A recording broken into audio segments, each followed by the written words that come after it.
Pak Budi, menyikapi Sritex dan juga Badai PHK secara umum, apa yang mau disampaikan dari sisi pengusaha kepada Wamenaker kita malam hari ini? Silakan, Pak. Oh, saya kembali malah mau mengartikulasikan apa yang tadi Pak Wamen sampaikan. Insting pengusaha sederhana kok, Mas. Pengusaha itu mau berusaha dan pasti mau growing. Nggak ada pengusaha yang mimpinya, oh suatu saat saya pengen bangkrut ya. Pak Budi, sorry, apakah Anda merasa semua beban tuh kayaknya ada di pengusaha? Yes, definitely. Kita ini semacam Harus jadi dituntut pemadam segala kebakaran. macam gitu ya.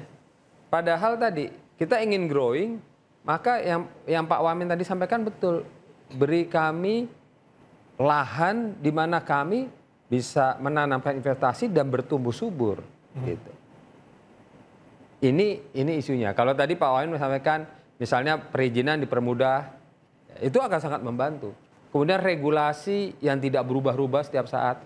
Seperti kemarin misalnya bicara pengupahan. Setiap tahun tuh peraturannya berubah. Lalu pengusaha gimana mau ngitung kos Terutama jelang pilkada ya. Terutama jelang pilkada ya. Nah tadi juga Mbak Anissa sudah katakan bahwa kita pun pasarnya juga turun. Seperti yang TPT itu dan segala macam itu turun 30-40%. Belum lagi sekarang isu kita masuk BRICS. Kemudian yang sekarang pasarnya di Amerika. Dia perang tarif. Lalu kalau revenue-nya nggak ada, cost-nya naik terus ya selesailah sudah. Baik. Jadi kembali, terima kasih Pak Wamen. Saya kira apa yang Bapak sampaikan memang beri kami situasi yang kondusif untuk berusaha. Dan jujur sekarang itu sangat challenging. Pak Budi, di tengah tadi semuanya itu diletakkan di pundaknya pengusaha. Dari peraturan pemerintahnya sendiri mendukung pengusaha atau tidak? Ya memang challenge kita di negara itu semua pihak mau bikin peraturan. Jadi, berlapis ya pemerintahnya, bukan cuma pusat peraturannya ya? banyak ya. Jadi Pak Budi mau ngomong terus terang nggak enak ya. Pemerintah daerah. Berlapis maksud saya dari mulai kelurahan, kecamatan. Iya. Itu mendukung nggak? Aduh ya cukup menghambat lah. Bilang aja menghambat Pak, kalau kayak cukup gitu. challenging. Langsung menghambat bilang aja. Tapi saya mau nambahin Pak Budi. Jadi gini, pemerintah berkali-kali saya sampaikan ya bahwa ini kan udah jelas nih faktor penghambatnya sudah ada. Saya ngambil 3 besar lah. Kasus korupsi itu nomor 1. Bagaimana investasi nggak mau masuk datang ke Indonesia. Baik ini korupsi investasi, di ASN, di aparat. wah korupsi di semua lini ini mas sekarang kayaknya udah luar biasa. Jadi udah masuk ke semua sendi-sendi kehidupan bernegara dan berbangsa.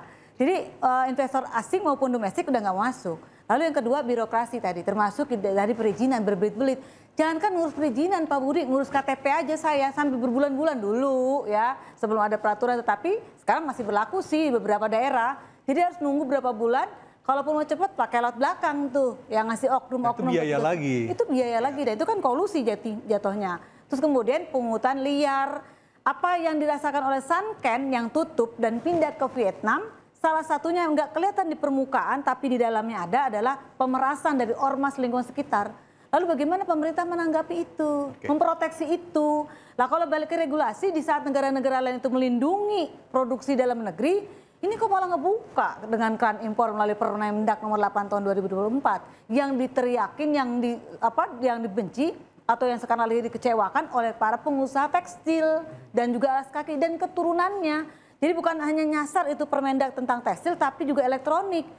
Dan juga UMKM masuk kehajar juga gitu loh. Baik. Nah ini pemerintah gimana? Saya nggak ngerti bagaimana mappingnya itu. Saya ke Pak Wamenaker dulu. Ini pastinya bukan menjadi domain semata dari Menaker, Mas Noel. Bukan. Saya sepakat, kita sepakat juga. Tapi mungkin yang ingin kita ketahui adalah bagaimana sebenarnya ketika sidang kabinet, rapat kabinet, ataupun sebenarnya ketika rapat koordinasi dengan lintas kementerian ini, apa sih yang dibahas dan juga tujuannya seperti apa, Mas Noel? Supaya kita semua juga bisa paham dan juga investasi bisa datang lagi ke Indonesia dan ekonomi ini kembali naik, Mas Noel.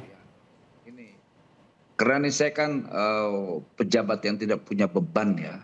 Jadi saya sampaikan tuh persoalan-persoalan yang tadi disampaikan Mbak Mira, atas Mas Budi terkait keinginan kawan-kawan pengusaha. Ada hambatan-hambatan atau kiranya hambatan menurut saya itu hambatan-hambatan yang kecenderungannya kita bukan pro terhadap industri nasional, malah kecenderungannya malah pro terhadap impor. Nah itu termanifestasi dengan Permendak nomor 8. Dan itu tanggal 23 Desember saya sudah sampaikan. Dan itu akhirnya akan dievaluasi oleh Menteri Perdagangan. Kemarin dia komitmen tanggal 5 Februari, dia bilang kita akan kita revisi. Semoga ini menjadi angin segar ya. Tinggal kita lihat revisi ini arahnya kemana gitu. Sudah direvisi atau belum ya? Kami juga belum mendengar ada kabar revisi tuh, Mas Noel. Tapi sudah ada pernyataan dari Kementerian Perdagangan akan direvisi. Nah, akan kedua, ya berarti juga ya? Belum kita, ya? Baru akan ya? Ya. Nah, kedua, ya terkait tadi izin. Memang tidak ada siapa sih gini. Pertama, pengusaha tidak akan mau yang namanya ada PHK, udah pasti tuh. Kedua, negara juga tidak mau adanya PHK. Ya. Ketiga, buruh juga tidak mau di PHK. Gitu loh. Nah, problemnya apa? Problemnya ya tadi yang tadi kita sampaikan bersama tadi. Harusnya ini kan bisa duduk bersama. Ini problem pengusaha, ini kan problemnya izin. Selain preman-preman dan perintilan-perintilannya. Kedua, soal buruh. Buruh ya kita harus juga punya keberpihakan terhadap buruh. Kalau seandainya semua ini saling memahami, saya yakin tidak ada persoalan-persoalan misalnya demo-demo, kemudian regulasi-regulasi yang membuat ketidakpastian di tengah-tengah kawan-kawan pengusaha, juga di kawan-kawan buruh. Nah kayak gini-gini kan yang malah merusak iklim iklim industrial kita. Nah kita kan mau ke depan ini semua baik gitu. Nah ini menjadi catatan lah ya. Semoga saya ini kan baru 4 bulan menjabat sebagai Wakil Menteri Tenaga Kerja. Tapi semoga ini pemerintahan Prabowo Gibran ini kan pemerintahan yang bisa diandalkan lah ya terkait misalnya soal ke depan Indonesia ini seperti apa. Karena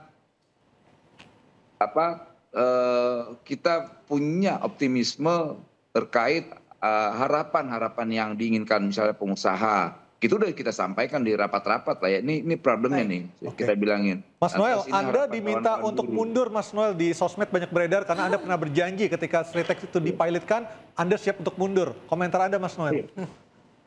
Masa saya tergantung sosmed? Bodoh banget sih. Kalau menteri tergantung sosmed jadi partai sosmed aja. Tapi ketika Anda berucap berjanji seperti itu, apa maknanya Mas Noel? Dan itu termanifestasi ya ketika saya menyampaikan itu kan kepailitan itu bulan Oktober. Dan tidak ada yang namanya PHK dari bulan Oktober sampai bulan Februari. Berapa bulan saya harus pertahankan itu dan kurator tidak PHK. Lantas sekarang waktu itu komitmen dengan manajemen. Pokoknya saya tidak mau ada PHK. Ini negara saya bilang, ini atas nama negara nggak boleh ada PHK dan tidak ada PHK. Kemudian kemarin ada keputusan PHK itu yang dilakukan bukan oleh manajemen, yang melakukan itu kurator. Tanya kan kurator dong. Nah kan kadang ini kan maaf ya, ini orang-orang yang nggak paham nih, nggak ngerti nih orang-orang medsos ini malah tahu kurator. Jangan-jangan baru baca kurator itu apa. Yang tahu itu buru-buru. Lantas kok yang protes medsos, yang harus marah kepada saya itu adalah buruh. Yang harus marah sama saya itu adalah serikat pekerja. Nah, serikat pekerja ada nggak marah sama saya? Karena mereka paham situasi begini. Buruh juga tahu, paham. Makanya kadang-kadang mau saya bilang, ya idiot, ya gimana? Nanti bilang, lo pejabat kok ngomongnya? Ya emang, ya kita pejabat yang lahir dari aktivis. Kita nggak punya beban. Mau saya bilang apa kayak itu? Bahkan saya bilang ini, netizen-netizen yang nggak paham ini, seperti anak monster ya, baby monster. Baby monster tampangnya serem, lucu, menggemaskan tapi tidak bisa diandalkan. Baik. Kayak gitu definisinya lah. Jadi saya selalu menantang dong. Saya ke Pak Zainul. Pak Zainul, ada tadi Bung Noel menyebutkan ada beberapa regulasi yang justru kontraproduktif terhadap produk-produk dalam negeri. DPR sendiri melihat ini seperti apa? Ya, sebetulnya kami di DPR itu selama 10 tahun terakhir ya, kita tuh hampir memberikan cek kosong loh kepada pemerintah. Melalui Omnibus Law itu, baik yang Ciptaker, kesehatan, segala macamnya itu, kita hampir kasih semuanya kepada pemerintah. Demi apa? Demi investasi masuk. Tapi ketika hasilnya Ya kan? seperti ini gimana Mas Zainul? Ya, pertanggungjawabannya? faktanya kan ternyata kan berbeda. 10 tahun terakhir, investasi yang masuk ke kita tuh hanya 15% kenaikannya loh. Dan dari, Jauh sama Vietnam. dan dari Oktober sampai bulan Maret ini mungkin Komisi 9 juga kurang galak kali ya? Kalau dari DPR sendiri melihatnya kenapa cuma 15%? Karena Faktor faktor yang Mbak utamanya Mira apa? tadi itu. Soal Korupsi. reformasi birokrasi yang nggak jalan. Ya kan? Korupsi. Tata laksana soal perizinan, kemudian juga soal penataan SDM di sektor human resources kita. Artinya apa? Bahwa iklim investasi yang masuk ke kita itu tidak diberikan apa ya istilahnya daya Insentif ya, tidak ada insentifnya yang ya. cukup. Dari sejak bulan Desember dengan Kementerian Tenaga Kerja kita sudah minta data misalnya potensi PHK massal itu ada di mana saja. Baik. Misalnya di Pak Budi di Apindo itu ada 8.000 anggota Apindo itu. Ada nggak sih misalnya peta dari sekian ini ya sekian ribu alarm merah, sekian ribu alarm kuning, ini alarm hijau. Nah, yang alarm merah itu diintervensi pemerintah misalnya melalui apa? Insentif pajak, yang paling berat apa misalnya gitu. Tagihan listriknya terlalu besar, dikasih keringanan misalnya begitu loh. Berarti mitigasi-mitigasi yang Itu sampai yang sekarang. menurut saya sampai hari ini pemerintah belum melakukan dengan detail ya. Mungkin sudah dilakukan tapi masih makro gitu. Ini padahal PKB ini partai pendukung pemerintah nih Mas.